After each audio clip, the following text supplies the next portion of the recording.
How's it going, YouTube? Welcome back to the channel, and if you're new here, welcome to the channel. We are finally back from a little bit of a recording drought, no longer in the deck profile jail, but yeah, footage not ideal. This is from the same week as the last upload with the local finals, me playing Bagra Hunters again, putting in significant work to make up for half of the tamers not showing on screen, just doing the best with what we can for the footage. Hopefully should be getting fresh footage soon enough. And unintentionally got glued to top tables with an absolute giga banger of a first map. It's probably my favorite map from the match from the entire of the day. So Crossheart starting off strong, getting the trio tamer out and Zenjiro for the choke, opting not to use the extra effects so he can just pass me one. And we are just going to begrudgingly put down the new Taikikudo in order to pass turn straight back. If he wants to proc the trio tamer, he is going to have to pay his taxes, so we'll take that memory straight back and draw two. And we are going to see Ballistamon go straight into the Shoutmon, die, and a second Zenjiro going to play it down effectively for one cost because he gets to suspend both and gain back the two memory. And a second trio tamer comes down. So in order to keep the trio tamers under lock, you do basically have to keep those sources going. You need to keep those Mad Leomons out. But we're going to Digivolve in the back and forget to use the Taikikudo. Got to use that before you do your Digivolution. It was basically day like minus 14 thanks to the delay for the English release here in the UK. So just doing what we can. You and Mano coming down. So now this should allow us to play around memory chokes for the rest of the game as long as we can keep our hand nice and big. Thanks to Mad Leomon, we're at least sorting that out. But we don't have a way of passing him cheaply. We're thinking about Digivolving, but we are now actually going to commit to it. Arrestodramon Superior Mode will come down using the Hunter to reduce it by 1. So it'll be a 3-drop Digivolution, and we're going to place Ballistamon back out. I'm sure it'll come back out anyway, but right now I'm going to see those Trio Tamers come down without any memory taxing at all, and we're not gaining anything from it either. Prioritize thinning the board whilst allowing him to cycle. Going to use Akari, which is going to play the Darullamon, which is then going to get the memory back, so another 1-cost drop, just showing how strong Crossheart really can be once they get those tamers going. You may have noticed he's basically not committed anything to board. Everything has just been playing off of these tamers. They're just serving multiple purposes as long as you can set those combos up. Getting maximum value in this first round. We're going to use the Taiki to get a cycle of our own, then the Mano is going to get loaded in order to give us the extra memory back. Going to swing the Chikurimon, it's not going to get blocked, it's going to hit the Shoutmon, which is going to proc that on deletion, draw one, trash one. Unfortunate 5th egg, but it's still cycle at the end of the day. No Bagra Mano though, so we're going to drop the Chuchumon looking for it, but instead we're going to hit 3 non-Bagra targets and just scoop up the Lilithmon, which is useless to us right now without the Bagra U. Digivolve for what should be a 2-drop, but instead we're going to reduce it by 1 thanks to the Taiki. And then we're going to go into Astamon, use the U in order to reduce the cost of that, which makes it a 2-drop Digivolution. We're going to go straight into the Quartzmon off the Warp. It's going to cost just 6 instead of 9. And then with everything suspended, all of those tamers sure may have been able to advance the board state, but also is going to give us a nice cheap Quartzmon in response. Going to at least try and unbrick out of the memory thanks to the Trio Tamer load. Sure, he can't suspend it, so he is effectively just kind of binning cards there as long as he's looking for... The X7S is basically the out here, but he can on-play and use the field Darullamon and the Ballistamon to effectively get around them being suspended. It's also thinning the board, so Quartzmon isn't going to be burning for as much. Really, really smart play here from our Crossheart player.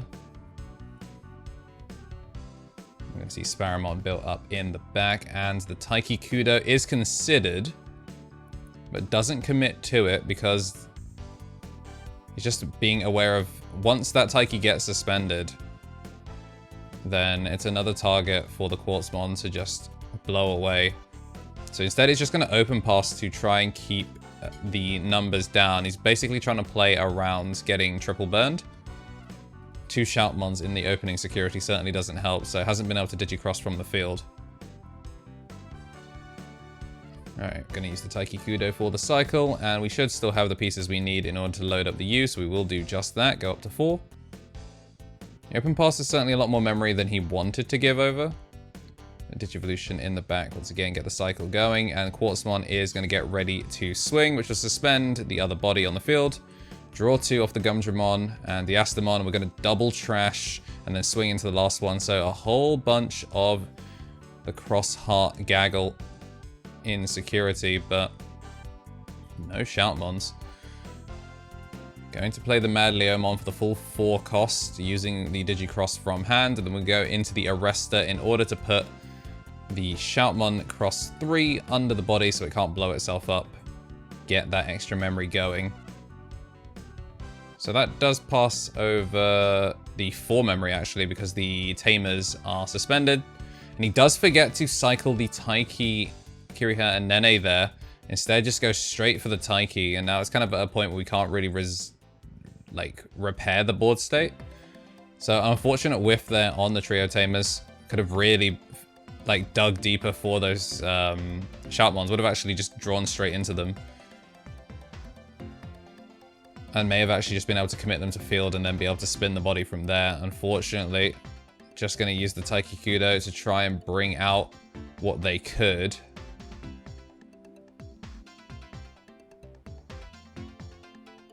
To be fair, I'm not actually even sure the Sparamon should go through at this point, because there's no Shoutmon on the field, so it shouldn't have been able to use... Oh no, that's stopping you from digivolving from trash, that's what it is. So yeah, no Shoutmon in order to be able to use the sources from trash, just uses what's on the field and is going to spin the Quartz and everything related to it. But we're still 2 bodies wide thanks to using the Mad Leomon, and we pushed up to 3 bodies now, so even though it has blocker, just in case, we'll cycle and keep that memory. And then we are going to swing for what should be lethal. It will get blocked. We'll get the Moneymon draw, and then we will swing with the extra body for game number 1.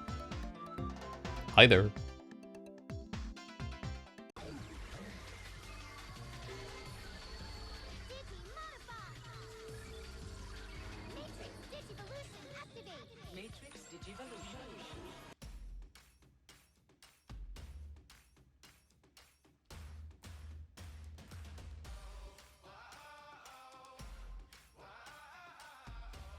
We are back with game number 2. Come to Wake Up on Trent though, by the way. If you're seeing this, you like fighting games, you can make it to the Stoke-on-Trent area. My UK homies. Post up, roll up. Speaking of posting up, we're going to see the Taiki nice and early this time. No Trio Tamer for the early setup, but you can see, trying to figure out what they want. Going to put the Ballista there.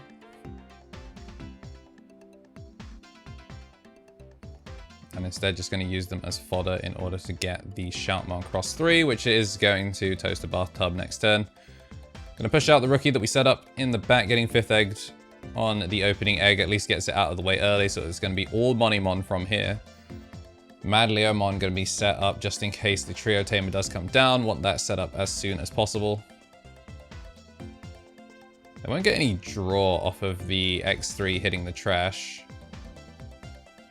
We do have 1 Tamer. Going to go into the Astamon, which is going to play the Chuchumon that was loaded up by the U, which unfortunately is going to bottom deck a Tagaru. Honestly, a pretty massive whiff there on the Chuchumon. Digging for that Bagra Uamano, because it didn't quite work out for us in the last game. And to be fair, with the Hunter portion of the deck really was putting in work. More so than the Bagra stuff.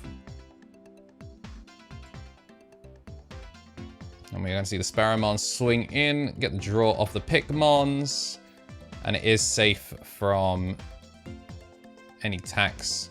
Going to play the Akari, which is going to pop the Chuchumon, which stops it from being able to be an extra security check. And he's going to use the Zenjiro in order to play the Ballistamon. Very, very solid to get the draw as well as the memory gain back. We'll get that cycle going and the draw off the Digivolution, and Astamon is going to swing in. Is going to hit into an Akari, which is going to play a second Darulamon, which is going to drop this now down to 4k. As the other 3k was used to wipe out the Chuchumon, and we are going to go into a Gumdramon to the field.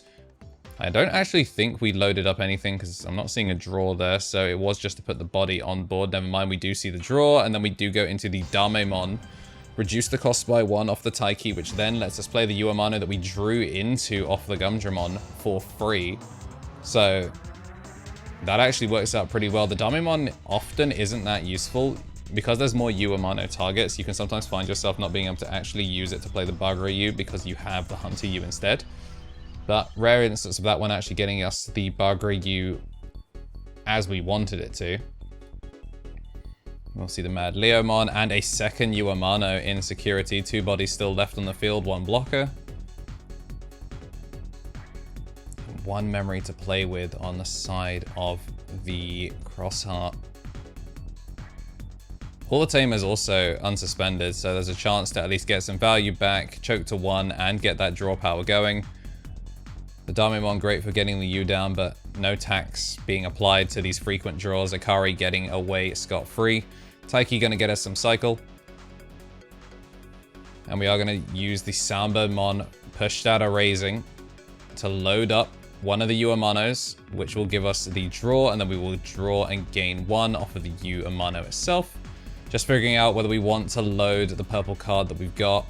Trying to keep the save cards free so that way you can use them for the Taiki load, which means getting rid of Bagra cards. We are going to commit to it, and we are going to see it blocked, which means we're going to draw off the Monimon, and then we're going to save under the second Uemano that got hit in security, which is going to give us more cycle and more memory to play with. So 1 swing at 1 memory, and now we're back up to 3.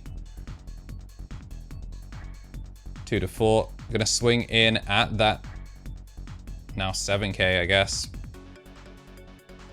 Gonna get some cycle off the Gumdramon draw, but it lives once again. Now 2 to 3. And the bodies are still suspended, but the problem is swinging over them doesn't necessarily get rid of them. And with the Taiki still there as a possibility, there's still pressure. Gonna see the Watchmaker actually scoop up 2 as we've got Astamon, Damemon, and the Soundbirds. We're going to bottom deck the Soundbird and take the Damemon and the Astamon. Then we're going to use the Astamon in order to Digivolve. We'll load it up to reduce the cost in its Quartzmon time. Since the board is 3 wide and we want to take that Taiki out of play, Shoutmon is in the back threatening to just be an absolute pain in the ass. So we're going to set up now whilst we can, just choke for the minimum memory. It's most likely going to get spun next turn, but X7 was most likely going to drop anyway, so we might as well just do what we can, choke him to 2. And now there's 4 bodies on the board. Cross 7 is in hand. And since there is a Shoutmon on the board, it now can use the trash as sources for the Digicross.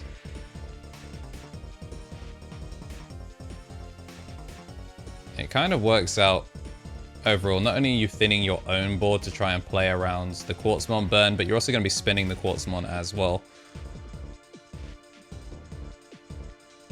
Yep.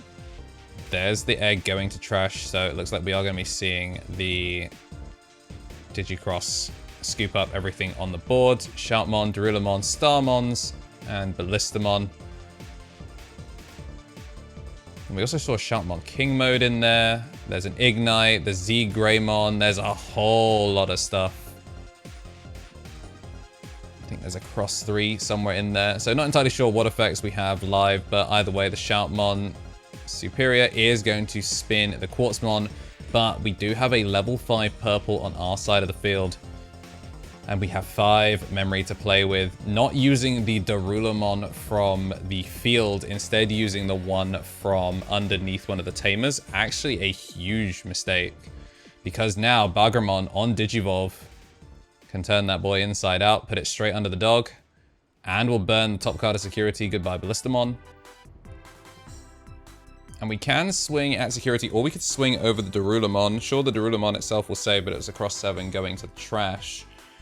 Honestly, it's probably the better play. I'm going to use the Uemano instead to load the Bagramon. I'm going to drop him for 6, and you can get a little bit of player insight as to the thought process behind. It's in your hand.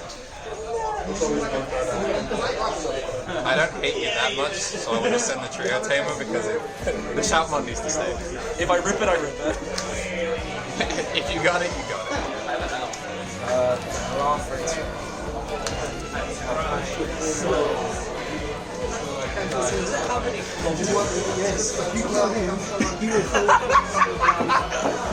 Get contented, idiot! Get contented indeed. Of course, in his time of need, Shoutmon Cross 7 Superior shows up in hand off the top deck. Shoutmon to the field, the one that we knew was in hand because we left that loaded gun there. And he's found his ammunition, so we're going to drop the Shoutmon, find the Taiki, double hit. Doesn't matter though, because we are just going to proc all those tamer effects and get going what we can. Using the Taiki, we're going to load up the Shoutmon Cross 7 Superior. And it's time to spin a Bagramon. We just have to do a ruling check to figure out whether the Cross 7 would have gone to trash in time off of the Darudamon getting scooped up from the field, but ultimately it's ruled that we can. And interestingly enough, the 6 memory is exactly enough to pass turn. Or exactly enough to not pass turn, rather. So it's able to drop the Shoutmon, gain the memory back, which went up to 3, and then this actually is a 3 cross 7. And that is one of the Bagras now spun to the bottom of the deck. And the cross 7 does have rush, so it can swing. And it is going to hit into the Arrestedramon Superior mode. He obviously can't commit to board, because if he does, then he's liable to get Astral Snatchered or third Bagramon. But, I mean, that's not in the list, but there's still the threat there. The Taiki, a second one, is going to come down just in case anything happens. Going to get the free load. And then it's going to take a Shoutmon to hand. We will start our turn on 3 memory. Soundbirdmon is here, which means it is going to set up and cycle. We're going to cycle off the Taiki anyway. There is only 1 quartz, so no more suspension stuff is going to happen off of the Cross 7. If we do climb into Arrestedramon, then we will actually be able to just get rid of it. We're going to swing with the Bagramon, which plays the Zenjiro, which then plays the Ballistamon, which then procs the Ignite. So we get punished for trying to interact with security. Really, Bagra, we should just be burning stuff. We're at the point now where it's like prime target, number 1. So we should really just try and astral things. Obviously, there was only 1 target, so we couldn't really astral it safely or anything like that.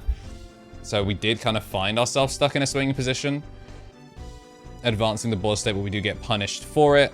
Gonna Digivolve into the Damimon, not find anything too important, but the Arrestedramon Superior mode is able to put the Cross 7 somewhere. We can either choose to put it under a Tamer, or we can choose to put it under the Ballistamon, which will actually proc the Bagramon effect, because it is a Digimon going underneath another Digimon, which will burn the final security. It does have just 1 body left, and normally the Arrestedramon Superior mode would swing for the lethal check, but unfortunately the Ballistamon does have a blocker, so it will block and prevent lethal on game 2. That would have been game right there and then off that play, but unfortunately it's not meant to be, because he's going to find the Shoutmon King mode, which is then going to let him recoup across 7 from trash, which means it's go time once again. We now have enough individual IDs that the Shoutmon Cross 7 can come down for a whopping 0 cost on play. Once you account for the 2 Zenjiros, it's actually, I guess, a 2 cost, but bringing it back, it effectively adds up to 0. Goodbye, our final blocker. And now with just 1 card in security left, no option cards, the Astral Snatcher would be the saver in any other game, but not here against Cross 7. And we're in overtime, so RPS.